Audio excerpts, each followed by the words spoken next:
Here's another hot take. You could restore a significant chunk of trust in media overnight if the papers came out and said, the only people who are subscribing and basically scaffolding their entire business are now the white liberal moms of Maine. this is the NPR tote bags. Yeah. You put your New York Times in the NPR tote bag. Because Jake Tapper still feels to me a good journalist. I don't know. No. They don't realize that they're on the left because they don't think of those positions as left. That's not a judgment on whether those positions are right or wrong, but it's a judgment On how disconnected you are. Yes. How to reach young men. Have you seen these? How much are they paying? They apparently have spreadsheets of influencers. How do they reach men, Emily? That's a question for you. With Joe Rogan, they look at him and they're like, wow, how do we do that? They cannot pay their way to success with influencers because... Elon, how would you grade his time in DC? Okay, on a scale of grift, 1 to Mark Cuban, who do you think is grifting better with their book, Jake Tapper or Karine Jean-Pierre? I mean, it's got to be Tapper. Yeah. It's got to be Tapper. I have a funny Mark Cuban story, by the way, since you brought him up. Yeah. This was back around 2020-ish, and I don't even remember what the particulars of the accusation that I leveled against Mark Cuban was. I think I mentioned him in like a Federalist article. Again, this is like 2020. I don't know how Mark Cuban saw it, but he slid into my DMs and started arguing with me about Black Lives Matter. And we had a great conversation. Yeah. But I don't have open DMs, and Yeah. we didn't follow each other. Yeah. So I still don't even know how he owns DM'd me. tech, Emily. He can get into anything he wants. Yeah. Apparently, it was incredible, but great conversation. So what do you think about I don't know. First of all, let's start with Jake Tapper. Mm-hmm. You know what I find funny is that people who are talking about Biden's age and all of that were the podcast circuit people. Yeah. And now to promote Jake Tapper's book about Biden's age, he's doing the tour of same podcast people. And because Jake Tapper still feels to me like, a good journalist. I don't know. No. That's a really poetic point, though, Yeah. actually, that it was the Megyn Kellys and the people who he is now genuflecting to. And, I think in a way, conceding that he got a story wrong without fully conceding that he got the story wrong, because he's still saying that they were being lied to, journalists were being lied to, so how could they have reported this story out? So he kind of wants to have it both ways, but he is doing that on the podcast circuit, which in a sense, it is poetic. It's like the poetic bookends of the Biden era, which started with corporate media insisting that it still had and should have all of the power, and is now ending with corporate media realizing that it needs to make nice with alternative media because it's losing its audience. That's actually super interesting. I hadn't thought about that. The biggest thing, the point he makes in the book is that it is now and only now he has access to the people of course, who are willing to concede that, hey, Biden was old, which we all knew and saw, and there are mashups which will live forever in YouTube history. Yeah. So he's using that as a cudgel. It's like, hey, I was not able to talk about it. Yep. Do you think, also most journalists want to only report on stuff when they have a scoop and a source and all of that. Do you think that's a fair enough defense?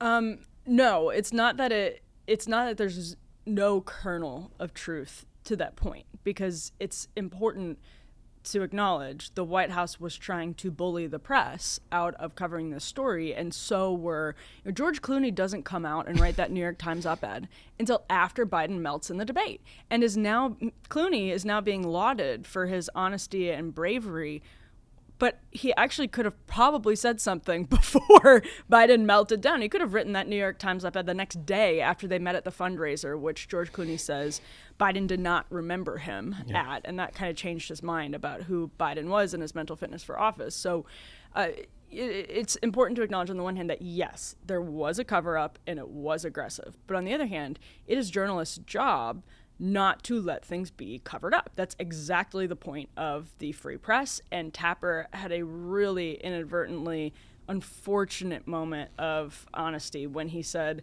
in one of his interviews that, it's a reminder, like one of the lessons from this Biden cover-up is that it's a journalist's job to hold people in power to account. It's basically, that's what you should remind yourself when you wake up every single day, my dude. Why do you think it's important to talk about it? Because, hey, Biden will never be president, ever. It's over. Why should we do a postmortem on it? Well, I don't think the lesson has actually really been learned, because the lesson is not that it's important for the press to hold people in power to account. We all know that. You should know that. Jake Tapper knows that. He's been a journalist for a long time. The lesson is when to trust people in power and when not to trust people in power, and why did so many journalists trust. I mean, this is one of the points that Alex Thompson has made, and Thompson, I think, is a much better journalist than Tapper is. But Thompson has made this point that the White House was surprised. They discovered over the course of the reporting, the White House was actually surprised by how easily they were able to spin journalists into running the cheap fake stories. And at the time, I remember saying, these New York Times, Washington Post stories on cheap fakes are reading just like the White House press releases. And it is wild to hear Alex Thompson now saying that the White House was even surprised at how the New York Times and the Washington Post ran those stories. Why did they run them? Because they didn't want to be associated with the ickiness of being lumped in with Trump. And one of the PodSave guys said this the other day. I forget which one it was, but he was talking about how he sort of knew what was going on with Biden, but didn't want to say anything because it would be weaponized by the right wing and would be weaponized by Trump. And that's the real lesson, I think, which is that you have to say things when it's uncomfortable to people in power, because you can't just sort of avoid the uncomfortableness of being associated with the like culturally icky people. You know, it's like Mean Girls, right? Yeah. Well, you know what's funny, that not saying something because it might be weaponized by the other side. Like, let's stay on that for a second. Yeah. Right now, a lot of people on the right are, in my opinion, calling a spade regarding all the immigration backlash, even though they are quote unquote giving credence to people who think that Trump hates anyone and everyone who's not in America. Yeah. Right? Yep. So, but the reason I'm kind of happy that people are still talking about it, because even though that point can be used by the other side, hey, like, let's talk about it. Yep. So going back to the Biden's age thing, I think there is a bigger point here that only if people, the Jake Tappers and the PodSaves of the world, start talking about something, the quote-unquote liberal blob thinks that now it's okay to talk about it. Yeah. So the point of, I don't know, COVID school closures, and now this. What's the pattern here? Well, the left has this because I think, well, here's a hot take, but I think part of this is because of how they've been in charge of the cultural power centers now for decades. So like Hollywood, they go to the Oscars, you know, even like political people from DC will occasionally get invited to the Oscars and the Hollywood events. And, you know, the big talent agencies do White House Correspondents' Dinner Party and all that stuff. So they have, the left has this even sharper human, but sharper aversion to being in the out group, at least in the positions of power. Why? I think it's because, I think it's because they like have run these places for so long. They've run Hollywood. Yeah. And what Hollywood has become and what the media has become is this super, like this self-perpetuating, self-reinforcing bubble. And they're kind of realizing that's not good anymore. I actually think having the media, this is one of the rare instances where having the media on lock really was a problem for Democrats, because everyone else could sort of see, like regular voters were seeing, you know, they were believing what they were seeing with their own eyes.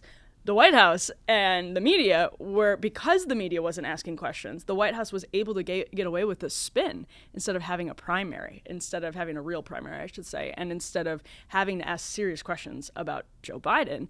They thought they were fine because they were getting these cheap fake stories zipped into the front page of the New York Times. Like, it's actually insane. And I think a lot of it is because Democrats are like, nobody wants to be outside of the plastics and Mean Girls because they've really been in power for so long. And that goes for Democrats in media. Like, I'm sure Jake Tapper doesn't identify as a Democrat, but I'm sure he's mostly voted as a Democrat. It's just a club. And again, they're realizing that it needs to, they need to like let some fresh air into the bubble, but I don't know how much they actually will. Let's compare that dynamic to the current White House press dynamic of letting influencers in, because one can really make an argument that, hey, only now Caroline Leavitt is letting new media in because they're realizing that how consequential they were to Right. Trump's victory, and because of which you get questions like, oh my God, Caroline, how good of a mom are you? Right? So what do you think are the right and the wrong lessons in this changing media ecosystem? Because if we don't talk about it, this will keep on happening back and forth. Like after 4 years, let's say someone on the left wins, there is no lack of left-leaning influencers who can now go back into the White House press corps and ask the same softball question the mainstream was asking. Right. So the conclusion of what we get, the byproduct of this dynamic will stay the same if we don't learn the right lessons. Yeah, I mean, and you and I have talked about this before. For a long time, the mass media model felt like the only model for the political press. You know, things should be, like the normative state of mass media should be frozen in 1995, when you had glossy magazines doing really well and you had cable news starting to do really well. You had the broadcast networks still succeeding and papers were still on people's doorsteps every day. That was never tenable, but because for some people's lifetimes, for a couple of generations, that was the norm. We romanticize and idolize that period where people didn't want to offend advertisers because they were competing with 2 other networks, or they were competing with 2 other radio stations, or 3 other radio stations, or 2 other major national papers. And so because of that, they were forced into much more genuine neutrality than they still purport to be now. The best example is the Tom Cotton op-ed that the New York Times pulled after publishing in 2020. The Times gave it the headline, "Send in the troops." Yeah. And the reason they retracted that, why does the New York Times in 2020 retract a mainstream op-ed from a Republican senator? And the answer is because their subscribers and their staff, but their subscribers were mad. It was a threat to their business. And that's because they now have a much more coherent ideological niche audience. And they just haven't realized that yet. They're starting to. But they hadn't realized Let's it stay on yet. the realization. The realization you're talking about is basically that New York Times inside the newsroom still wants to maintain the facade that, hey, we are objective. Exactly. Whereas, as it turns out, the only people who are subscribing and basically scaffolding their entire business are, I don't know, the white liberal moms of Maine. This is the NPR tote bags. Yeah. Yeah. 100%. Yes. You put your New York Times in the NPR tote bag, of course. Yes. But that's totally true. And, to some extent. Which is fine, by the way. Here's another hot take. I actually think that you could restore a significant chunk of trust in media overnight if the papers came out and said, not our editorial sides, but said this entire institution leans left. Our reporters are on the left.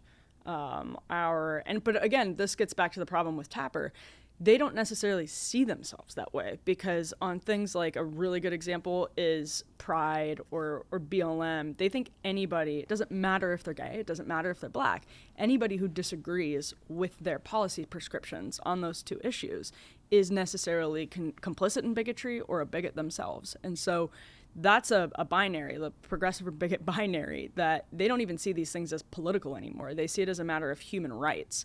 So they don't realize that they're on the left because they don't think of those positions as left on some of these cultural issues. They just think of them as, like, this is how the trans issue caught up with Democrats in a way that was really painful, because they didn't realize, elite Democrats didn't realize what a bubble they were in and how polarizing those positions were to the rest of the country.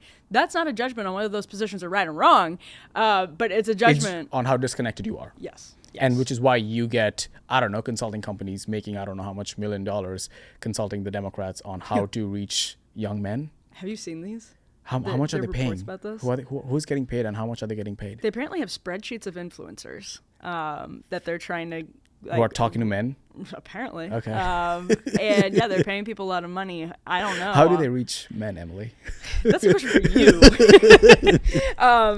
But I mean, one obvious way, there's such a good example. Like the Joe Rogan discourse is insufferable. Yeah. And it's not Joe Rogan's fault, but the Joe Rogan discourse is insufferable because the lessons of Joe Rogan are so obvious. Like he was a Democrat. He still is a Democrat in so many different ways.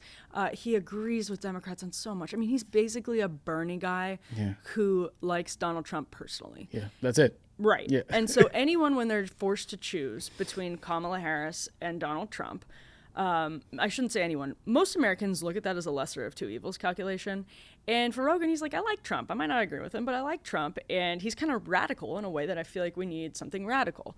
And Rogan, Andrew Schultz, like these guys are Bernie dudes. Like Bernie was just on Flagrant and having tons of fun. And I think made like maybe the best pitch for democratic socialism that I've heard in the last 10 years in a casual conversation about the Brooklyn Dodgers with Andrew Schultz. It was really helpful if you're Democrats and you want universal health care, which I guess not all corporate Democrats want. Point is, they, with Joe Rogan, cannot, they look at him and they're like, wow, how do we do that? The answer is he trashes Democrats. Yeah. And that's why they cannot pay their way to success with influencers, because why does he like Bernie and Trump? Because Bernie also trashes Democrats. That's the only way to build trust with people in those environments is to say, like, why do people like the bro podcasters? Because we all know that they're identifying corruption, and the establishment Republican Party was forced to respond to that because of Donald Trump. Establishment Democrats keep pushing it off and procrastinating their confrontation with their own populists. And that's the only way that they're really going to have success with the bro podcasters. Do you think the David Hogg of it all is the only way this ends? So I have been proven wrong, I think, on David Hogg. Yeah. Because David Hogg is young enough that he knows the mood of young Democrats is to be very mad at establishment Democrats, and he's spent plenty of time in establishment Democrat circles. To his credit. I think he is very sympathetic to the establishment Democratic Party, but he's at least smart enough. As funny as it is that David Hogg is like going to be the picture of masculinity for Democrats, he's at least smart enough to realize that the ball is in the court of people who are pointing out the structural problems with the Democratic Party, and he has been doing that, and he got punished for it, and the punishment, I think, gained him a lot of street cred with young Democrats who follow politics really closely. If anything, purging David Hogg made David Hogg stronger. From the narrative point of view and the lack of leadership point of view, I want you to now make the read of the problem with the left establishment besides the media part. So you mean like the structural problems? Correct, yeah. Well, I think a lot of it is because of the bubble. And this is a really hard structural problem to correct, but Charles Murray wrote about this in Coming Apart in 2012. He went and analyzed what he calls super zips and looked at concentrations of wealth in different parts of the country, and then looked at culturally how different those parts of the country are. So those questions were how people live, like marriage rates, how many children they have, what level of civil society they have, so how strong are community bonds, the sort of infamous or famous bowling league question that he's building on Robert Putnam in Coming Apart. And what he found is that there are, I mean, everyone knows this now, but these dense pockets of wealth, particularly around Washington, D.C., also New York, also LA, also Chicago, major cities, but especially major coastal cities over here, where the cultural bubble is strong because it's correlated with education and income level. And that's a significant problem for Democrats. It was a huge problem for Republicans. Establishment Republicans back in 2012 put together an autopsy that said the party should moderate on immigration and moderate on social issues in order to win back voters. Basically, that's why Mitt Romney lost in 2012, is what Reince Priebus and his team at the RNC said in this autopsy. And that was wrong because these people are completely out of touch with the average American, which is the most cliche and easy thing in the world to say. But the reason that they're out of touch, I think, is a lack of humility. And it is a structural lack of humility. In a weird way, Donald Trump's reforms to higher education could actually help Democrats because they're actually at a disadvantage because they culturally are funneling so many people through the exact same pathways to democratic politics, and that's a structural problem. They're just so connected to wealth, and that wealth is increasingly correlated with being in a cultural bubble. That structural disconnect, I can make the argument how even the right had that problem. And do you think the only reason that kind of got checked was because of Trump? The problem still exists with the Republican establishment, but it has been, I think checked is a great word, by Trump's forced confrontation with it. I mean, Republicans did everything they could to tear down Donald Trump from the anti-populist right for 2015 and 2016. They weren't trying to out-populist Donald Trump. They were trying to, like, nobody was out there being like, I'm even tougher than Trump on the border, or I'm even, like, it wasn't like that at all. Or I'm even more of a threat to norms. Nobody was doing that. And it took until, I would say, the fall of the DeSantis campaign and the failure of the lawfare campaign against Donald Trump for Republicans to finally say, this is our answer. And him beating Kamala Harris, the vice president, in 2024 sealed it. So it's a cynical calculation that a lot of Republicans are making. Some of them are sincere, and they say we actually have left behind people. I think Marco Rubio is an example of somebody who has genuinely had his mind changed. Yeah. And people can believe that or not. I've talked to him. If you read his book and get into it, know the people who work for him, I think he genuinely has had an awakening. And there are a lot of people like that who work for him now. There are some much more cynical people in Republican politics who just realize they need to talk that way. Also, so you're saying that it's just about talking that way, or also having their ideology changed? Well, as we're talking right now, they're working on the Big Beautiful Bill. Yeah, BBB. Yeah, the BBB. I hate that they call it that. Yeah, it's like Build Back Better, Better Business Bureau, now Big Beautiful Bill.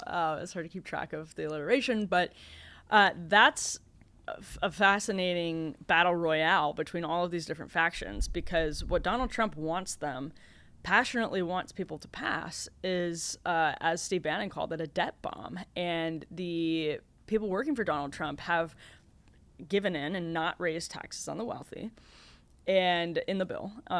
And that looks like a tough decision if you're concerned about the debt. And the Doge guys have cut things like the CFPB. And in that bill, there are potentially Medicaid cuts that people like Josh Hawley are really uncomfortable with.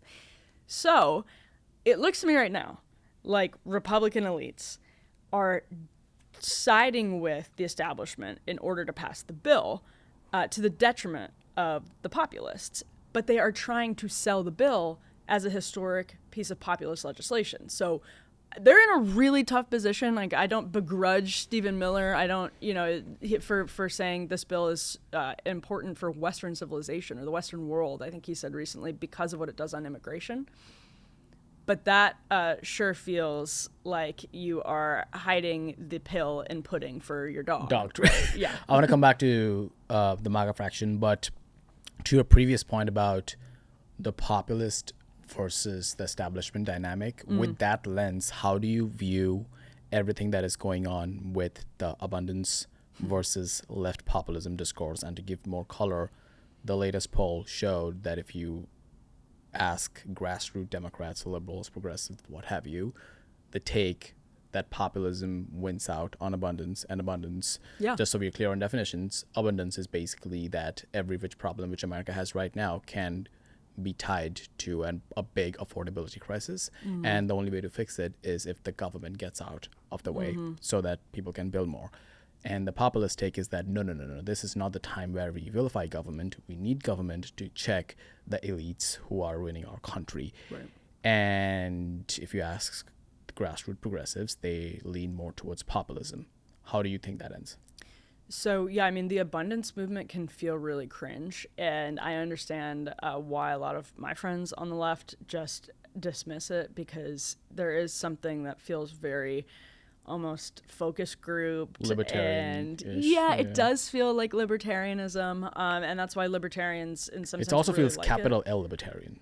Right. Yeah. Right. Which is the big issue. Yeah. And actually, groups like Niskanen and others in libertarian world have been really friendly to the idea of abundance. And, at the same time, I think one of the things that's gotten completely buried in this discussion, where the left has piled on Ezra Klein and Derek Thompson, is that they're completely correct about what's happened to blue cities. And I will not countenance the argument that blue cities are in bad shape solely because of Elon Musk. because of corporate interests. Blue cities, actually a little appropriate slip of the tongue there. I live in New York, please. But blue cities are in bad shape Yeah. in a lot of ways because, if anything, Democrats gave in to the leftists that are now saying, making decent cases about why certain things are actually underregulated, and that's where the abundance movement gets that wrong. They're right about that, but they are the ones who I think culturally. Yeah. And I'm not even talking about the permitting reform stuff and the overregulation and housing and all of that, because we could get to it. But it's very, very obvious that the policing policies and the immigration policies, those two alone, were a product of the peak woke era, and that was pushed by the far left. So the argument Ezra makes, who I actually like, because he does, not because of his politics, but I think he does good content.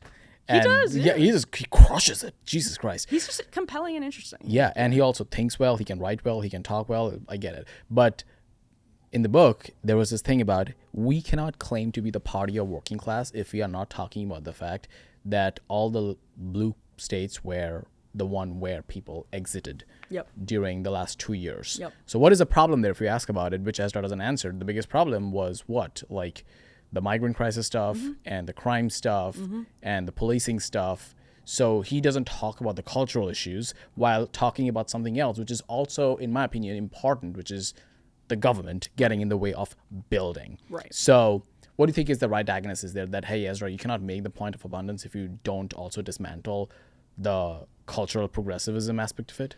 Yeah, I get why they didn't. I mean, I feel like they kind of hand-waved and gestured towards it in the book, just about how incompetent so many of these cities have been. The sanctuary city policies haven't just been sort of ideologically ridiculous, but they've just been completely mismanaged and incompetent. They're losing people in cities. They're losing children, unaccompanied minors who come in cities. It's a disaster, and they should have. I mean, if they were making this argument not to be persuasive, but to be the fullest possible picture of the problem, then yeah, they should have talked about that more. But they were sort of open about this being a project of persuasion, so I get why they didn't. A project of persuasion to the far left. But maybe part of the reason it didn't work is because it wasn't entirely honest with the far left, and I mean the left, leftists. Not the Muriel Bowsers, who's a good example. But we're here in D.C. She's actually a really good example. So this woman is a corporate Democrat who gave in completely. Who had to kowtow on all of the cultural issues. Yeah. And is now walking back the sanctuary city policies that she said they were proud of just a few years ago, and doing it without even acknowledging what happened in between. Because now there was this sense after Donald Trump won re-election and he started to intimidate DC, but also the policies were very obviously failing, and they had attracted like magnets so many people, hurt the black working class in the city. You're just sort of forced to confront the results of your little experiment, and they were a disaster, and nobody's acknowledging it. So actually maybe it would have been more persuasive. When was the last time you were in New York City? A few months ago. So one of the biggest things which was another push for me in the right was when I first moved to New York City. Mm-hmm. What year? Post-COVID. So yeah, right in the middle of all this. 3-ish years ago. Yeah. And the day after I moved there, I was on the train. I saw this Hispanic lady with her child tied on her back, selling secondhand Mentos and all the Arbits and the gums or whatever. Right. And I kept seeing that for the following 2 years. Right. It's what you see when you're in like Honduras. Yeah. And I was like, I've been in third world countries. Mm-hmm. I was born in India. I moved to the UK. I know what first world looks like. I know what second world looks like. I know what America looks like. From a very simple first principles basis, this is not America. Right. Right. Well, and there's another problem with that, which is, when the Ellis Island wave and waves of immigration before came, people really couldn't go back. It wasn't such an option. It was sort of like when you said goodbye to Ireland or you said goodbye to wherever. It was prosecution. Yeah. You could, prosecution, and also like it was a months long journey or a weeks long journey for many people to get back home, and they weren't, sending remittances like now. You can just go to Walmart and send a remittance, or you can do it over Cash App or Zelle or whatever. Yeah. And so the other thing is, so many people in the Biden wave, and so many of these Latin American economies are dependent on remittances, but so many people in the Biden wave were coming temporarily. They weren't necessarily sure that they were going to stay forever. They were coming temporarily to get the money to build a house or to send back, and it wasn't necessarily certain. But like, I don't know if you did any border trips and talked to migrants. Like, it was. There was a level of uncertainty that I think is really, really unhealthy, because you're not as invested physically in the people around you, in the future of the physical community that surrounds you. And there's just certain things that affects in a community, like the way that you raise your children and treat your neighbors, and how much, you learn English, how much do you want to build a business for the future? Do you want to have a job that will enrich you here in your community 10 years down the road? It's just it's not necessarily the fault of the migrants, but it's the fault of the policies that allowed that process to take place. So there are two kinds of people who have sympathy towards everything that was happening in a way which leans more towards the left, and the first group of people who are just like, hey, these are just the people who need help. Yeah. And these are poor people, and we are America, we should help them, and whatever. I don't blame them. They're inconsequential, whatever. There's another group of people who are way more top down, who have this citizens of the world, global view, and open corridors. And the first time I came across one of them, you just said corridors so lyrically. Corridor. It's a complicated word. I host events in New York City for immigrant founders, immigrants who move to America to build companies in America, which hires Americans and benefits Americans. That is the core thesis. It's called Making in America. It's the website, the branding, it's very red, white, and blue. And there are gears. It shows building. That's the aesthetic I myself resonate to, and I want that to be the branding. This one immigration law company reached out to me, and they were like, we like everything that you're doing. However, this is a little too like on the nose, on the rah-rah, red, white, and blue in this kind of political environment. And I was like, fuck you. Yeah. And I was like, fuck you. Like, there's a reason I moved to America. Yep. It's not because I'm a citizen of the world. Because it was hard to move here, dude. It was like 10 years ago. It's like, it's a hard, like, not journey, but like legally it's hard. So, and I wanted to move here for America and build shit here. The point being, I'm not comparing there's a good way or a bad way. I'm saying there's a very distinct way of viewing immigration. Yeah. But this is why Democrats suffered losses that they didn't expect coming in the Rio Grande Valley or places like Long Island. But particularly if we focus on the Rio Grande Valley, it's because people who have naturalized or came to the United States legally are some of the most passionate people about having a sane immigration system, and are some of the most patriotic people. You look at the Cuban population, or you look at, again, the Mexican population in the Rio Grande Valley. It is infuriating to them to look at the way Democrats treated the immigration system over the last decade, because they feel like it is deeply unfair and therefore deeply anti-American. I think that's super interesting and a really good point. Like, Democrats just they didn't see that coming, because, again, they're so out of touch with the immigrant working class, which is just reinforces everything we said earlier, that they didn't understand the patriotism of a lot of people. I'm not saying everyone, but a lot of people who went through the system, and they feel like they paid their dues and built their families here. They don't like that stuff. I think a really good reason I align more with the right is because there's a very distinct way of thinking which prioritizes limiting principles, right? So every which policy which I want to support is what benefits America, right? So I don't want to call it America First, whatever there's association with it, but it's like, what does it benefit? So if America's immigration policy is not to benefit America, what is it for? And a lot of times people are, oh, it is because e pluribus unum, doors open, we should help other people. I'm like, okay, at what cost? What's the limiting principle, right? Where do we stop? What's enough?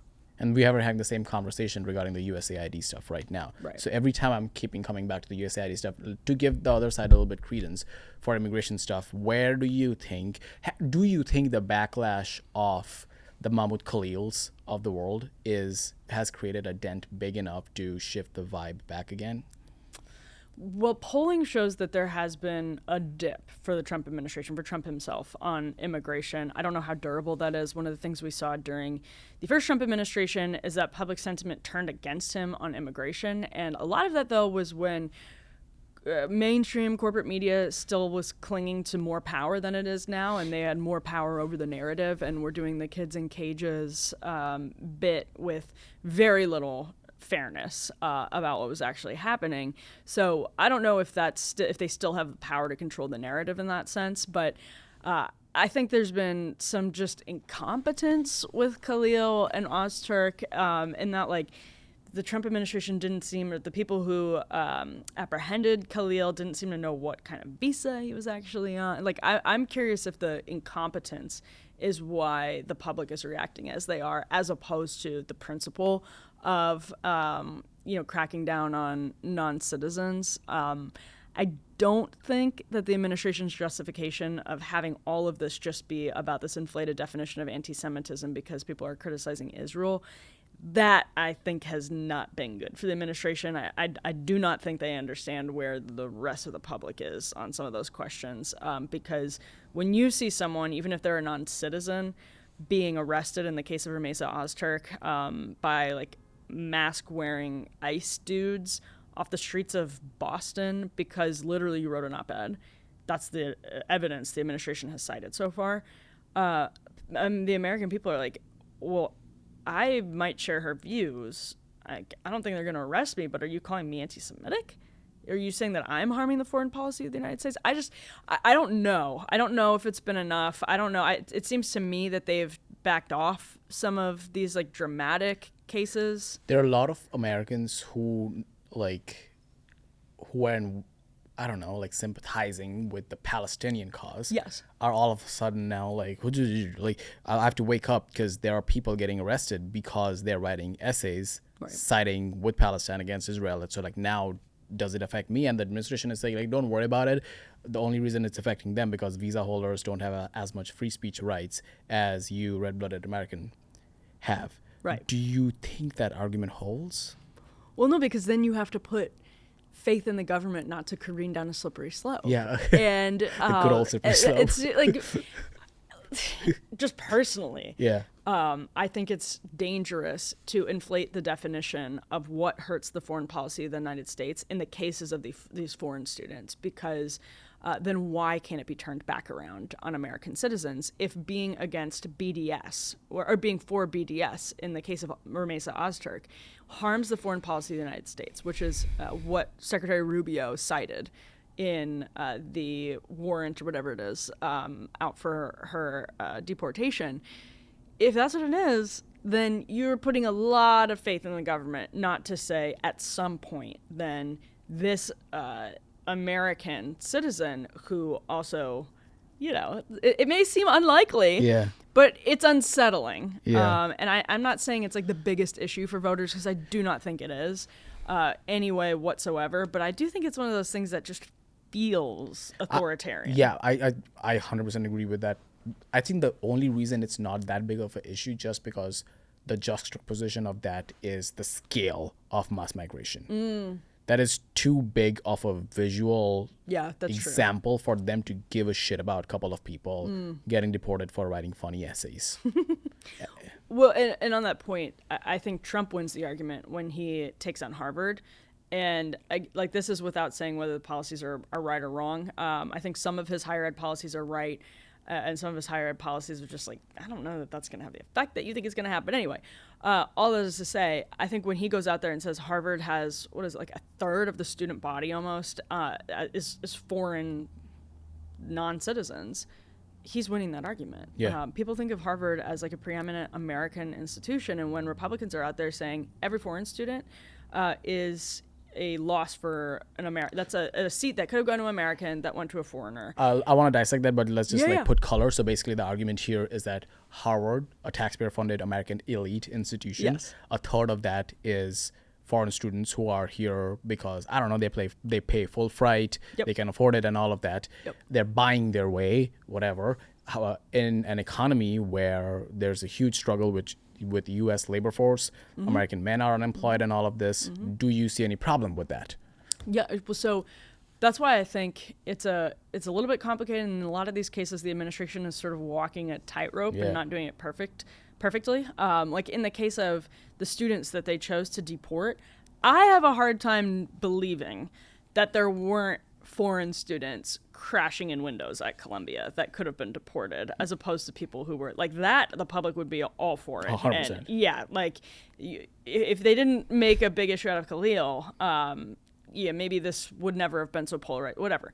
I have a hard time believing that they couldn't find foreign students who were in those positions, or maybe they're just, moving really quickly and doing what they can as quickly as possible. So that aside, on the Harvard question, these schools obviously should be open to the best and the brightest from around the world who will then become American citizens. That's the pitch. Right. Yeah. Our system now does some of that. Yeah. But then also does some of the opening it up to like Chinese espionage, which is 1000% a problem, and the system has been exploited by China. Absolutely has been exploited by China. On the other hand, you have to also maintain America as a magnet for the top talent from around the world. That is to our advantage. There's no question about it. So do I have the exact limiting principle in mind for whether it should be 30% of the Harvard student body or 10% of the Harvard student body? I don't. I just think, as an American, 30% sounds insane. That just sounds crazy high, and it sounds like it's probably padded with people who can just pay full tuition and aren't actually the best and the brightest. When I went to school in the UK, I hated, and I'm not espousing hate, but I'm just saying because of my chimpanzee brain, I hated the rich Chinese and Saudi kids. Well, I went to GW. Oh my God. Yes. And I was like, I could barely afford this, and I'm here because I can play soccer. Yeah. And I saw all these kids who were just rich and Balenciaga and all of that. I was like, what is this? Like, is this good for a school that rich people can just like buy education? I'm like, I don't know what to make of it. I'm not smart enough to talk about it. But I think there is part of that same feeling which pisses off a lot of Americans who go to community college and then they don't have a job. 100%. And yes, Harvard is a private institution, but it's best thought of as a quasi-public institution, if not fully a public institution. It has a massive endowment. So the crocodile tears for Harvard, I think most people just say, spare me. On the other hand, this is why I have a hard time doing like daily news coverage during the Trump administration, because I think so much of this, and I don't know, but I think so much of this is I've called it's it a like Steve Bannon muzzle velocity, basically. Kind of. I've called it like Jackson Pollock politics, which is like they're just throwing stuff at a canvas to try to make something beautiful at the end of the day out of the mess. And this is why it's hard as a journalist, because on the one hand, I don't trust them. I reflexively distrust people in power. On the other hand, I distrust the powerful interests that they're challenging. Yeah. And I think part of the issue is they don't necessarily intend for all of this stuff to be permanent. They don't necessarily intend to completely, utterly destroy Harvard. Trump himself has said he wants to make Harvard great again.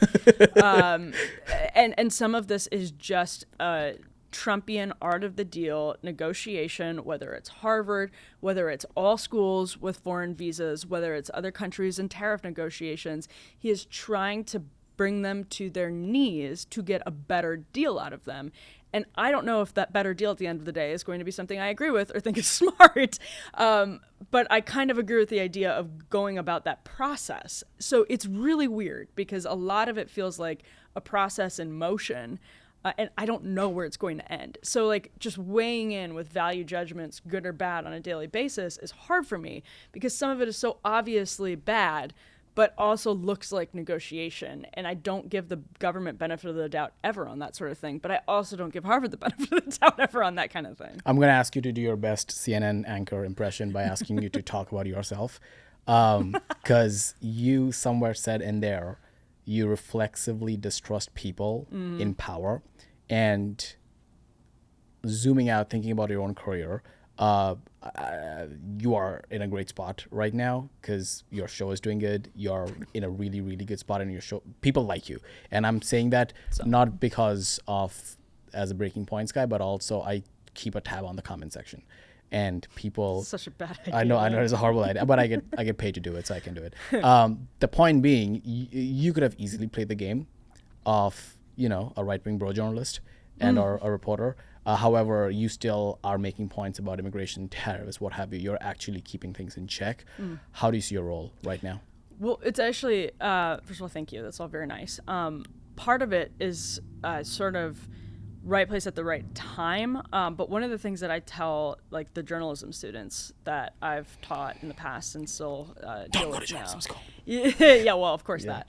But also just basically like it's both good for your career and your soul to tell the truth. And that has never been more true. Like the cliche here, now more than ever, has never been more true than right now because we now have people acting as journalists who are literally influencers with their vertical video pulled up on TikTok, talking into a camera with no makeup on, getting way more views than people caked in layers of makeup on CNN. And that's because they aren't scripted. They aren't trying to push a corporate agenda. They aren't being paid by pharma. Some of them probably are. But that's why people are attracted to this, because Gen Z grew up in a very high distrust environment, a very low trust environment. Boomers grew up in a high trust environment. And that's where they sort of demand better of our institutions, whereas Gen Z is looking outside of the institutions. And so I think it's just, I sort of started more in the institutional world. I didn't spend a ton of time there because new media hit, and I just preferred it. Yeah. I used to do like a lot of Fox and that sort of thing. Just for me, I saw like Breaking Points and what Crystal and Sagar were doing, and it was just a better fit. And they were vindicated by what happened in the market. And so it was a confluence of those two things for me. And so I don't know how long I can see the pain in you talking about yourself. I'm going to relieve you. Let's get back to politics. Yeah, it's not fun. It's not fun. Let's go back to Elon. You saw how I pivot. I know, yeah, that's really good. Yeah. Elon, how would you grade his time in DC?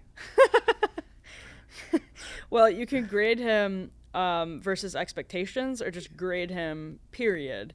If I'm grading him versus expectations, he gets an F. I kind of think he gets an F, period. Yeah. And that's as somebody who is really supportive of the idea that like we need to get rid of the Department of Education responsibly, but like get rid of the Department of Education, combine energy and EPA, like do some of those things.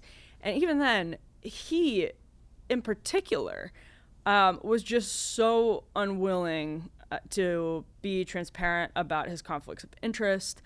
We had to learn that he was trying to get a Pentagon briefing through, I think it was a Politico report on China. He's very, very tied to the Chinese government. I mean, some of this stuff was just completely insane. And the Doge cuts, obviously, promising $2 trillion worth of cuts and ending up with something south of $200 billion. So he set expectations at $2 trillion, then set expectations at $1 trillion, and left as a special government employee when those numbers were south of $200 billion. I think the cuts that were found were done with gross inefficiency. I think the idea that you can get rid of USAID is a wonderful, lovely, beautiful idea that I support. But then approaching it like you would approach Tesla, where you say, and this was the plan explicitly, get rid of everything, and then we will know what we need to bring back. So the move fast and break things, right? It doesn't work in government. Right. So here's the thing. So the move fast and break things, circa Zuckerberg, the whole ethos is that when you come into the company, startup environment, tech, what have you, you want to get shit done. And the way to get shit done is just like move fast and then turn around and see what's broken and see what needs fixing. Right. However, in government, there are things which are held by duct tape and glue, and you might never know the nth order consequence vis-a-vis kids dying in Africa, what have you. I don't know. Or even like Americans. If you rip literal government departments out. With that perspective, do you think Elon was fundamentally able to have any change in the MAGA ideology? To be determined. And I'm completely sympathetic to The mission. Well, also moving fast and breaking things in government sounds amazing. Like Yeah. it's such a seductive Yeah. idea that you would move fast and break things at USAID. On the other hand, as a taxpayer, I look at that and I say, I am funding your work and I'm funding the work, and I have funded the work for years that you just waved your magic wand and got rid of. And PEPFAR, a lot of conservatives made a big deal about. It's not my top priority, but getting rid of PEPFAR, people probably did die in the interim period. I missed that bit. What's PEPFAR? It's like the president's, I forget what exactly it stands for. It's a Bush era anti-HIV initiative that's like saved a bunch of lives in Africa. And whether or not that's because it's a soft power goal of the United States, you still have to have some humanity. Not just humanity for the American taxpayer, but humanity for the people that the American taxpayer has been subsidizing. And I think this was a conversation that Joe Rogan was having with Bono, of all people, that like, and I'm not sympathetic to Bono's position. Didn't he on perform USAID. at Super Bowl? That's one time. Didn't he what? Perform at Super Bowl, Bono with Bono, that American probably. flag Probably. after 9/11. Yeah, Probably. Yeah. But he's like a big UN. Yes. Citizen of the world. Right. Yeah. But he's saying, I think Rogan ended up saying, well, yeah, there wasn't like a 5-year, tapering off of some of this funding that was meant life or death for people in different parts of the world. And again, how do you ever fix the state of the federal government and actually create a limited federal government if you don't move fast? I get it. I hear that. But what Elon Musk did, making jokes with the chainsaw at CPAC, like, it was just stupid. And I don't know if the idea of limiting federal government will recover branding wise from it at this point. I genuinely liked his mission. Once again, I hate that he was caught up in the X culture. Yeah. And I think is a little bit icky. And it's a disservice given the fact that how smart he is and how much he can get done. Yeah. So, I don't know. What's his state now? He's out of DC, or he's slow ramping out of DC? He's no longer a special employee? Yeah, so he's no longer a special government employee. And he's basically right now burning all of his influence by turning, within a week of leaving DC, on the Trump administration's Big Beautiful Bill, which is now like whipping the American people against. He's whipping MAGA against the Big Beautiful Bill. And I think there's absolutely an argument that the bill right now is in really bad shape. But this act of just total personal disloyalty is insane, because Trump took arrows for Elon Musk. Mike Johnson took arrows for Elon Musk. A lot of these guys in the Senate took arrows for Elon Musk, and they're trying to get a bill passed. They think they're at the best position of compromise, roughly, that they can possibly be at, and he's turned his fire on them. Do you think he... Sorry, go on. Well, no, I was going to say, after they were taking arrows for a project that he failed at, right? $2 trillion didn't happen. $1 trillion didn't happen. Didn't even get $500 billion. So after all of that is said and done, these guys are taking the flack for him for months as he's out there with a chainsaw.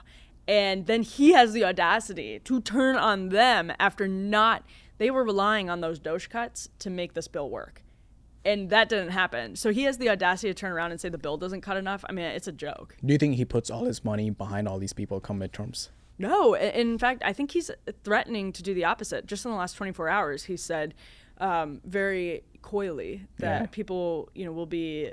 I think he said next November. I don't know what he actually meant. But he meant elections, right? Yeah. He was like, the American people will punish... the Republicans for this bill come next November, something like that. So does Elon, having lost some mojo with Tesla, because Tesla's base is left, and Starlink might be less polarizing if he was able to reclaim his position as sort of a eccentric center-left billionaire. Is that what he tries to go back to now? Does he start counter-signaling MAGA from the center? I don't know. I'm kind of interested to see that. Let's change gears and go back to like the podcast culture once again, especially because I was interested after seeing how badly Joy Reid is taking it. Because I genuinely I don't know, like even for people whose politics I don't agree with, I still think it's a win if they I don't identify as a podcast person and make it work and make the economy work. That's very noble of you. I know, right? You know what? Like when I saw what's his face, Mehdi Hassan, like he's crushing it right now. There's probably not a single thing I agree with him, but I was like, okay, cool, good for him, man. Like he's bringing more people here, whatever. I get it. What do you make of the people who can successfully transition or not in this new environment? Because there are two arguments to be made. One is that you can play this game if you do the tactical things right, the titles of it all, like thumbnails and like this and that. However, there's another argument, which is the only way to succeed in this argument is by having a type of politics, and that doesn't mean a partisan politics. That just means just say the truth and be authentic. What do you think is the recipe for success?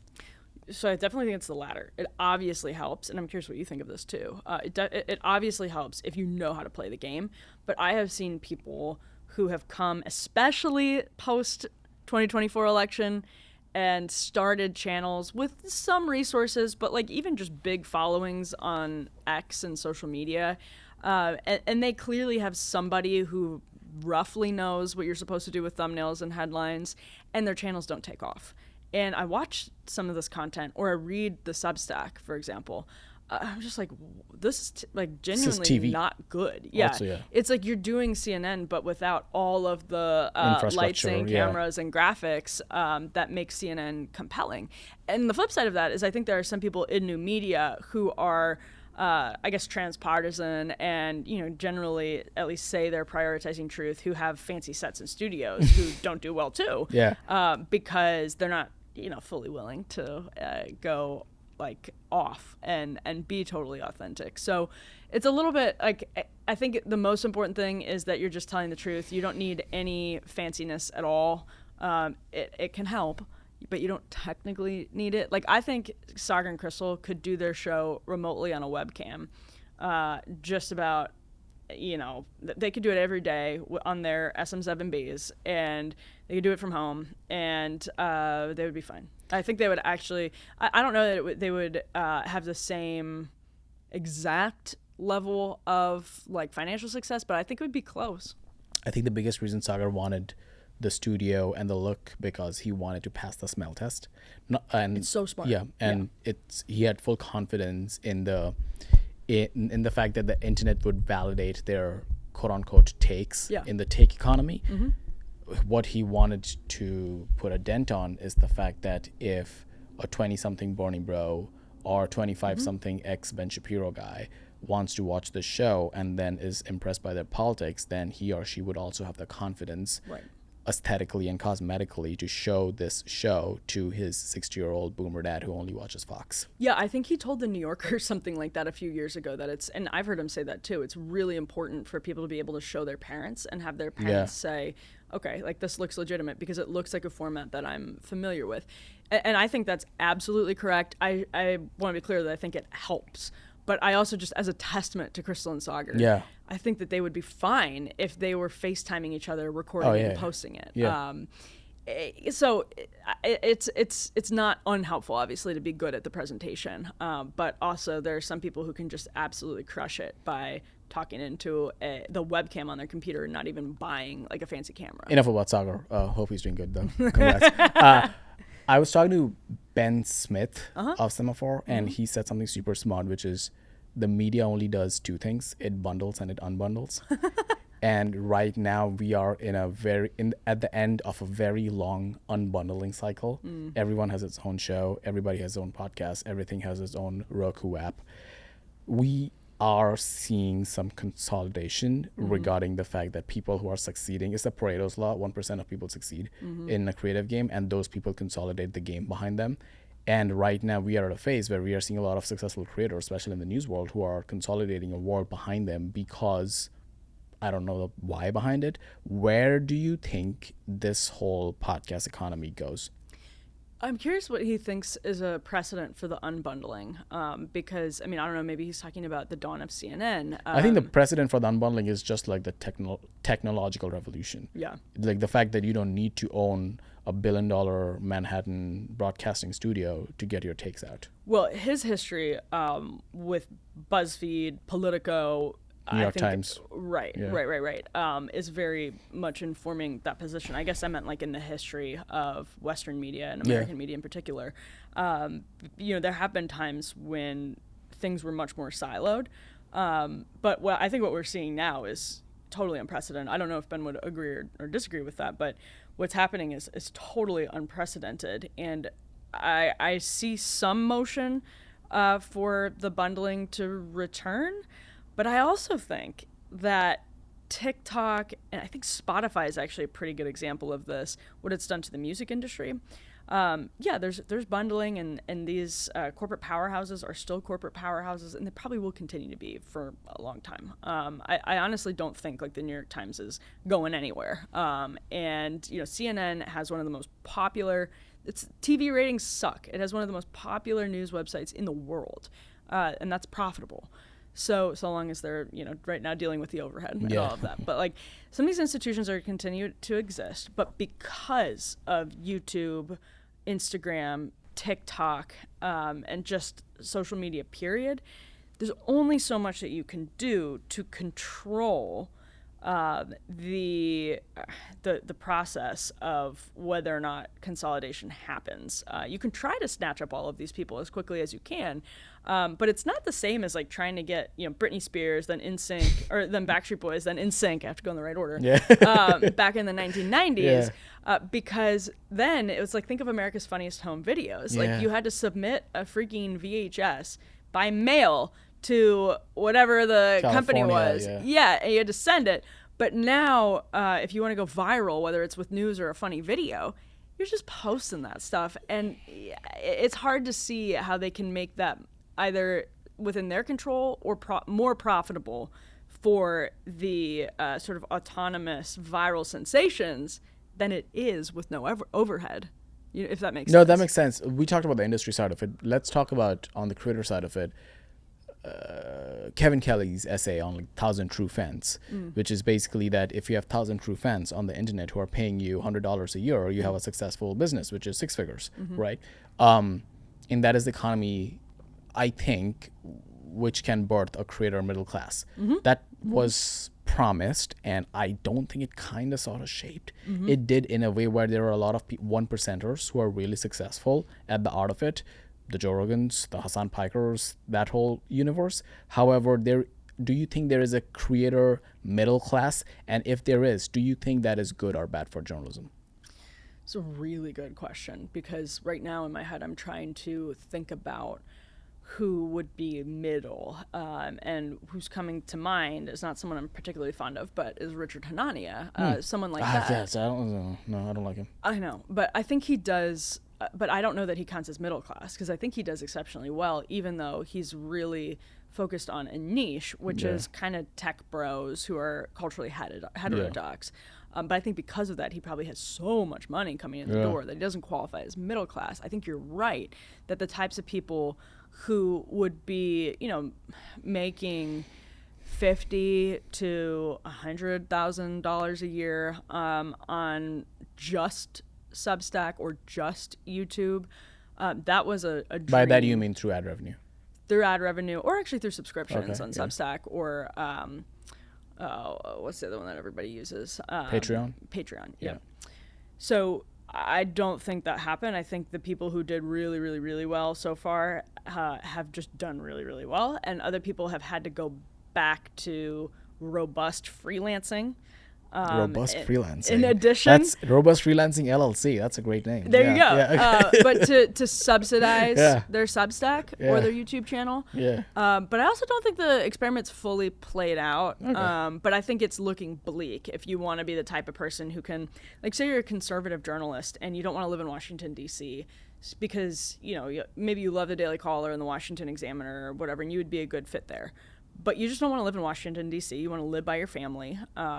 Or maybe you don't want to go to college and you just want to graduate, go into a journalism job reporting in your local, whatever.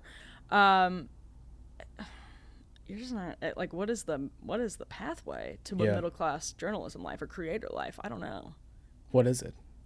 Like, here's the thing, like, the most people, when I moved to DC, I had this realization because I made $0 in my first year. and then I made like beer money basically for 1 year. And I used to go to drinks at Mission, unfortunately, with a bunch of people, and very quickly I realized that the people around me come from vastly different backgrounds. And I just don't mean like racially or whatever. I realized that all of these people have rich parents. You're talking about conservatives? I am in my example, realize that all these people have rich parents, which is why they can subsidize their rent in Washington, D.C. And the fact that their job pays them jack shit doesn't make a lot of difference. Right. And I was kind of discouraged by it, not because I was comparing myself to them, but I was discouraged because I very quickly realized that this is not a meritocracy.